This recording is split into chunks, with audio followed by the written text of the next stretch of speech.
Hello, hello. Hello, everyone. My name is Toghrul. I do research at Scroll. You might have seen me on Twitter arguing about the definition of a rollup from time to time. And today we're going to be talking about multi-verifiers as a hedge against validating bridge implementation vulnerabilities. So you might have heard about rollups. And you probably also heard that they're quite complex, as you can see from this screenshot. And because they're complex, there are certain things that are missing and certain things that are slow to be added. And just as an example of some moving parts that you have in a rollup construction, you have a sequencer, you have a prover. I'm talking about a ZK rollup. There's a ZK VM circuit for ZK VM, ZK rollups. There's bridging mechanics, there's on-chain verifier, and there are loads more things. And they're all complex, and they're difficult to audit, and they're difficult to ensure that they're working correctly. So there are there've been a few solutions proposed to minimize the vulnerabilities. So you might have heard of multi-provers. Vitalik did a talk last year about it, and Justin Drake also made a proposal about how to implement multi-provers. So the idea is quite simple. A multi-prover is a system that utilizes two or more distinct proving systems to enforce the validity. So basically, for example, you can have a Halo 2-based zero-knowledge proof and a MIPS-based fraud proofs. And if both of them agree on the same state, then that's it. You are almost guaranteed that there are no vulnerabilities in one of those systems. Another example, you can even have three different proof systems. So you can have a Stark-based zero-knowledge proof, you can have an HGX-based proof, and you can have a validator committee. And for example, you can also do where, like, if 2 out of 3 agree, then the state root is accepted as valid.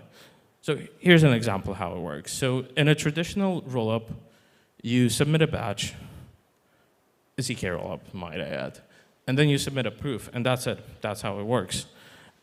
And in a case where you have a multi-prover, the way it would work is you submit a batch, you submit proof 1, and you submit proof 2.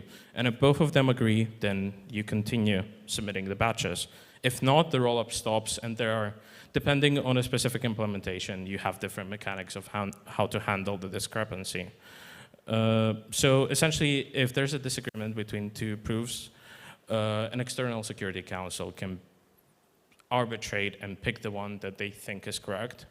There are other ways you can also do it, but that's the prevalent opinion of how you should do it.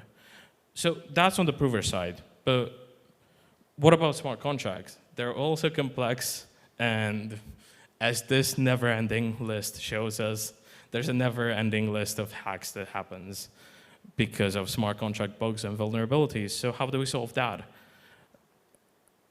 That's where multi-verifiers come in. So what is a multi-verifier? A multi-verifier is a system that utilizes 2 or more distinct validating bridge implementations to enforce validity. So the reason why you would do it is to protect against implementation bugs, and the bridge, the 2 implementations should share the storage and should also be gas efficient, because let's say if it's very expensive to have 2 implementations, users are likely going to choose the implementation, the protocol that has only one bridge, because it's just cheaper for them to use. So the difference has to be negligible. And the multi-verifier consists of 3 different parts. So there's an entry point contract that I'll explain later. There's verifier solidity, which is bridge implementation and solidity.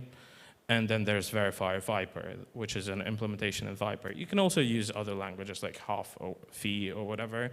But for this example, let's assume that it's solidity in Viper. So what is an entry point? Entry point is the publicly accessible API. So essentially, if the user or the sequencer or the prover wants to interact with the contract, they do it through the entry point. So they can't access the verifier solidity or verifier Viper directly. It handles communication with verifier solidity and verifier Viper. So basically, the user sends, for example, an L1 to an L2 message to the entry point contract, and then it calls the verifier solidity and verifier Viper respectively. And it's the only one that has the privilege to write to the storage. So the verifier Solidity and verifier Viper can only store things in memory. They cannot actually write to storage. And the main purpose of this contract is to verify the consistency of values returned by the two implementations. So now for verifier Solidity. It's a Solidity implementation of the validating bridge logic. It doesn't have permission to write, but it has permission to read from storage. Same as with Viper, the only difference is you use Viper instead of Solidity. So how it works. So you have an entry point contract. Let's say I, as a user, submit a batch. Once the batch is submitted, the entry point contract requests one of the contracts. So the way they implement it is one has to be a driving bridge, and the other has to be the one that basically returns the values that are checked against each other. So in this case, for example, Solidity is the driving bridge. So you would send the request to process the submission of the batch. Then the verifier Solidity returns the values that need to be written to the storage.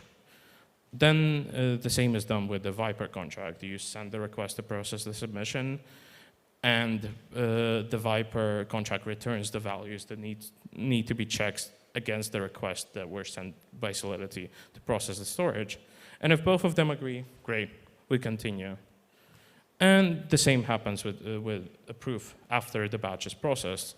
So you ask the Solidity verifier to process the submission, and then it returns the values that need to be written to the storage. You do the same with Viper, blah, blah, blah, blah, blah, blah. And basically, if they agree, then perfect. We have a finalized block or a batch or whatever you want to call it.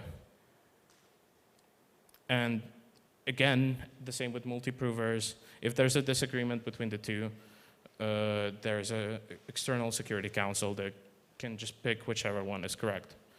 You can do it in other ways as well, again, but that's we'll just copy the prevalent idea on the multi-prover side.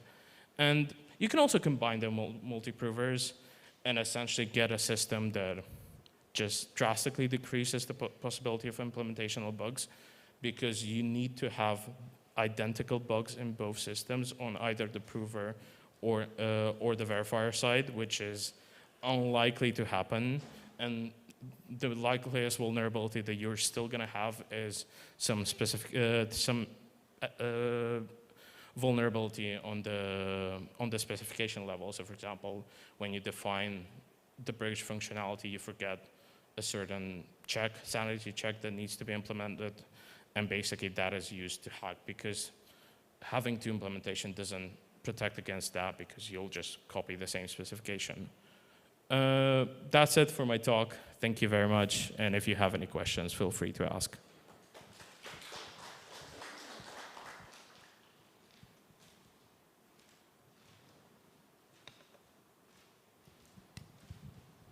Hello. So my question is, this is purely to prevent a technical, how do you say, a problem in the smart contract, right? Yes, so it's purely to prevent an accidental bug. In the implementation of the smart contract, that's yeah. what I mean? Yeah. Okay. And is this already used in some kind of product? Not really, as far as I know. I feel like there are a few people who are discussing it, and I also talked about it with Vitalik, and I feel like people underestimate the attack vector on the smart contract side. So, for example, a lot of people talk about multi-provers, etc., but like, because multi-provers are more complex, there are fewer people that can actually exploit a bug on the prover side, whereas smart contracts are much more accessible to people, and a lot more people know Solidity. So it's more likely that people are going to discover some sort of bug on the smart contract side. So this allows you to have it, but as far as I know, nobody has implemented it. So it's still a theoretical thing. Okay, thank you. Thank you.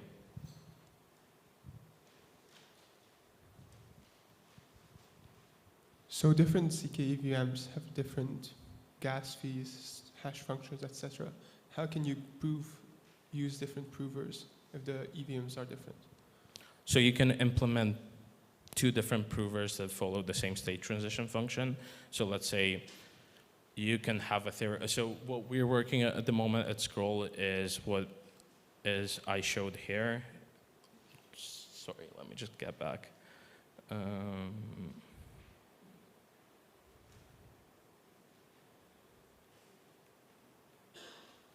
Yeah, this one. So what we're implementing at the moment is an SGX-based prover. So essentially, you just implement the same state transition function that you have on the snark-based prover side, and you implement it inside SGX, and you have a second prover. And in this case, it's one of the few use cases where SGX actually makes sense, and it doesn't really affect your security because it's purely additive. So if it fails, you cannot steal money or anything as long as there's not the same bug on the snark prover side. The only thing that it can do is it can just hold the chain until the Security Council picks the correct proof.